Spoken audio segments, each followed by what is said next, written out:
Rameswaram cafe bomb ಸ್ಫೋಟದ ಬಳಿಕ ಶಂಕಿತ ಬೆಂಗಳೂರು ತುಮಕೂರು ಮೂಲಕ ಬಳ್ಳಾರಿಗೆ ಎಂಟ್ರಿ ಕೊಟ್ನ.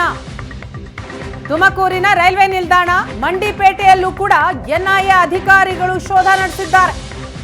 ಬಳ್ಳಾರಿಯಲ್ಲಿ ವ್ಯಕ್ತಿಯೊಬ್ಬನನ್ನ ಶಂಕಿತ ಭೇಟಿಯಾಗಿರುವ ಅನುಮಾನ ವ್ಯಕ್ತಪಡಿಸ್ತಾ ಇದ್ದಾರೆ ಅಧಿಕಾರಿಗಳು. ಶಂಕಿತ ಬಳ್ಳಾರಿಯಿಂದ ಮಂತ್ರಾಲಯ ಮೂಲಕ ಭಟ್ಕಳಕ್ಕೆ ತೆರಳಿರುವ ಶಂಕೆ ಇದೆ. ಗೋಕರ್ಣ ಬಸ್ನಲ್ಲಿ ಭಟ್ಕಳಕ್ಕೆ ಎಸ್ಕೇಪ್ ಆಗಿರುವ ಶಂಕೆಯನ್ನ ವ್ಯಕ್ತಪಡಿಸ್ತಾ ಇದ್ದಾರೆ ಅಧಿಕಾರಿಗಳು. ನಿನ್ನೆ ರಾತ್ರಿ ಇಡೀ ತುಮಕೂರು ಬಳ್ಳಾರಿಯಲ್ಲಿ ಎನ್ಐಎ ತಂಡದ ಶೋಧ ನಡೆದಿದೆ. ಬೆಳಗ್ಗಿನ ಜಾವ ಬಳ್ಳಾರಿ ಬಸ್ ನಿಲ್ದಾಣದಲ್ಲಿ ಎನ್ಐಎ ಅಧಿಕಾರಿಗಳು ಮಾಹಿತಿಯನ್ನ ಪಡೆದಿದ್ದಾರೆ. 10ಕ್ಕೂ ಹೆಚ್ಚು ಅಧಿಕಾರಿಗಳು ತುಮಕೂರು ಬಳ್ಳಾರಿ ಪೊಲೀಸರಿಂದ ಶಂಕಿತನ ಜಾಡು ಹಿಡಿದು ತನಿಖೆಯನ್ನ ಆರಂಭಿಸಿದ್ದಾರೆ. ತನಿಖೆಯನ್ನ ಚುರುಕುಗೊಳಿಸಿರುವ ಎನ್ಐಎ ಟೀಮ್ ಈ ಬಗ್ಗೆ ಮತ್ತಷ್ಟು ಮಾಹಿತಿಯನ್ನ ಕೊಡ್ತಾರೆ ನಮ್ಮ ಬಳ್ಳಾರಿಯ ಪ್ರತಿನಿಧಿ ನರಸಿಂಹಮೂರ್ತಿ. ಇದೀಗ ನಮ್ಮ ಜೊತೆ ಸಂಪರ್ಕದಲ್ಲಿದ್ದಾರೆ.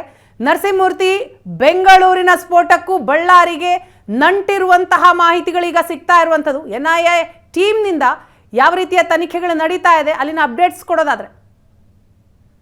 ವೀಣಾ, ಈಗಾಗಲೇ ಹೇಳಿದಂತೆ ಕಳೆದ ವಾರ ಬೆಂಗಳೂರಲ್ಲಿ ನಡೆದಂತ ಘಟನೆಗೆ ಸಂಬಂಧಪಟ್ಟಂತೆ ಶಂಕಿತ ಆರೋಪಿ ಏನಿದ್ದಾನೆ ಅವನು ಬೆಂಗಳೂರಿಂದ ತುಮಕೂರು ಮೂಲಕ ಬಳ್ಳಾರಿಗೆ ಬಂದಿದ್ದ ಅನ್ನೋಂತ ಒಂದು ಮಾಹಿತಿ ಇದೀಗ ಲಭ್ಯ ಆಗ್ತಾ ಇದೆ. ಯಾಕಂದ್ರೆ ಅವರು ರೂಟ್ ಎಲ್ಲ ನೋಡ್ತಾ ಹೋದ್ರೆ ಅವರು ಬಳ್ಳಾರಿ ಮೂಲಕ ಬಳ್ಳಾರಿಗೆ ಬಂದು ಅವತ್ತು ನೈಟ್ ಬಳ್ಳಾರಿಯ ಬಸ್ ನಿಲ್ದಾಣದಿಂದ ಮಂತ್ರಾಲಯದಿಂದ ಗೋಕರ್ಣಕ್ಕೆ ಹೋಗ್ತಕ್ಕಂಥ ಒಂದು ಬಸ್ ಏನಿರ್ತದೆ, ಅವ್ರು ಮಂತ್ರಾಲಯಕ್ಕೆ ಹೋಗಿಲ್ಲ.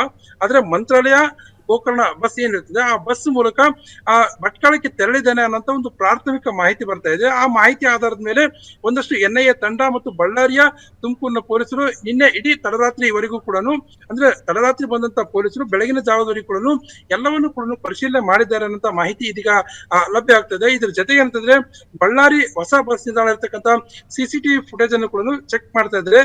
ಶಂಕಿತ ಆರೋಪಿ ಇವರೇನ ಅಥವಾ ಬೇರೆ ಯಾವ್ದಾದ್ರು ವಿಡಿಯೋ ಲಭ್ಯವಾಗಬಹುದಾ ಅನ್ನೋಂತ ಒಂದು ಮಾಹಿತಿ ಮೇರೆಗೆ ಸಂಪೂರ್ಣವಂತ ದಾಖಲೀಕರಣಗಳನ್ನು ಶೇಖರಣೆ ಮಾಡಿಕೊಂಡು ತೆಗೆದುಕೊಂಡು ಹೋಗಿದ್ದಾರೆ ಅನ್ನೋಂತ ಮಾಹಿತಿ ಇದೀಗ ಲಭ್ಯ ಆಗ್ತಾ ಇದೆ. ಆರೋಪಿ ಬಳ್ಳಾರಿಯಿಂದಾನೇ ಭಟ್ಕಳಕ್ಕೆ ತೆರಳಿರ್ತಕ್ಕಂಥ ಸಾಧ್ಯತೆ ಹೆಚ್ಚಾಗಿದೆ ಅನ್ನೋಂತ ಒಂದು ಮಾಹಿತಿ ಮೇರೆಗೆ ತನಿಖೆಯನ್ನು ಮಾಡ್ತಾ ಇದ್ದಾರೆ. ಇದಕ್ಕೆಲ್ಲದಕ್ಕೂ ಒಂದು ಪುಷ್ಟಿ ಅಂತಂದ್ರೆ ಕಳೆದ 2-3 ತಿಂಗಳ ಹಿಂದೆ ಕೂಡ ಬಳ್ಳಾರಿಯಲ್ಲಿ ಎನ್ಐಎ ತಂಡ ಒಂದಷ್ಟು ಶಂಕಿತ ಆರೋಪಿಗಳನ್ನು ಬಳ್ಳಾರಿಯ ಕೋಲ್ ಬಜಾರ್ ವ್ಯಾಪ್ತಿರ್ತಕ್ಕಂಥ ಒಂದು ಓರ್ವ ವಿದ್ಯಾರ್ಥಿ ಸೇರಿದಂತೆ 3 ಆರೋಪಿಗಳನ್ನು ಕೂಡ ಐಸಿಸ್ ನ ನಂಟು ಹೊಂದಿರತಕ್ಕಂಥ ಹಿನ್ನೆಲೆಯಲ್ಲಿ ಬಂಧನಕ್ಕೆ ಒಳಪಡಿಸಿಕೊಂಡು ತೆಗೆದುಕೊಂಡು ಹೋಗಿದ್ರು. ಹೀಗಾಗಿ ಬಾಂಬ್ ಬ್ಲಾಸ್ಟ್ ಸಂಬಂಧಪಟ್ಟಂತೆ ಆರೋಪಿ ಬಳ್ಳಾರಿಗೆ ಬಂದಿರೋದು ನೋಡಿದ್ರೆ ಎಲ್ಲೋ ಒಂದ್ ಕಡೆ ಆ ಪ್ರಕರಣಕ್ಕೂ ಈ ಪ್ರಕರಣಕ್ಕೂ ಸಿಂಕ್ ಆಗ್ತಾ ಇದೆಯಾ, ಎಲ್ಲೋ ಒಂದ್ ಕಡೆ ಆರೋಪಿ ಬಳ್ಳಾರಿಯಲ್ಲಿ ವ್ಯಕ್ತಿಯೊಬ್ಬನನ್ನ ಶಂಕಿತ ಭೇಟಿ ಆದ ಅನ್ನುವಂತಹ ಅನುಮಾನಗಳು ಕೂಡ ವ್ಯಕ್ತಪಡಿಸ್ತಾ ಇದ್ದಾರೆ. ಸೊ ಏನ್ ಕಾರಣ ಅದಕ್ಕೆ? ಯಾವ ವ್ಯಕ್ತಿ, ಅದ್ರ ಬಗ್ಗೆ ಏನಾದ್ರು ಮಾಹಿತಿ ಇದೆಯಾ? ಹೌದು, ಈಗಾಗಲೇ ಹೇಳಿದಂತೆ ಕಳೆದ 3-4 ತಿಂಗಳ ಹಿಂದಷ್ಟೇ ಐಸಿಸ್ ನ ನಂಟು ಹೊಂದಿರತಕ್ಕಂತ 3 ಆರೋಪಿಗಳನ್ನು ಎನ್ಐಎ ತಂಡ ಬಂದು ಬಳ್ಳಾರಿಗೆ ಬಂದು ಬಂಧನ ಮಾಡಿಕೊಂಡು ಹೋಗಿತ್ತು.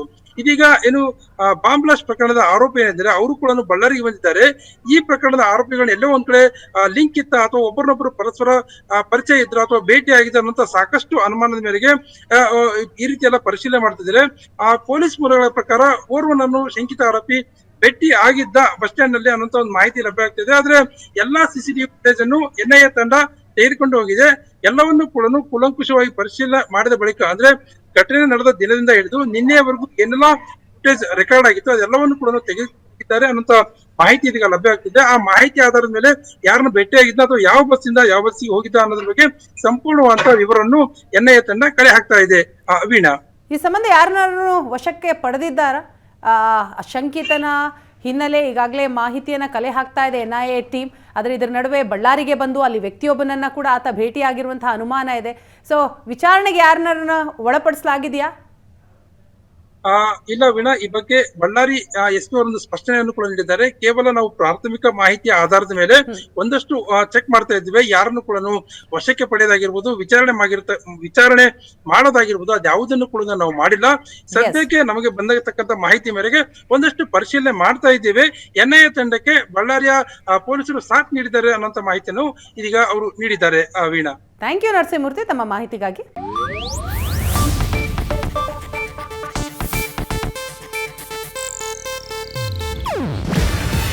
ಇದು ಏಷ್ಯಾನೆಟ್ ನ್ಯೂಸ್ ನೆಟ್ವರ್ಕ್ ಪ್ರಸ್ತುತಿ.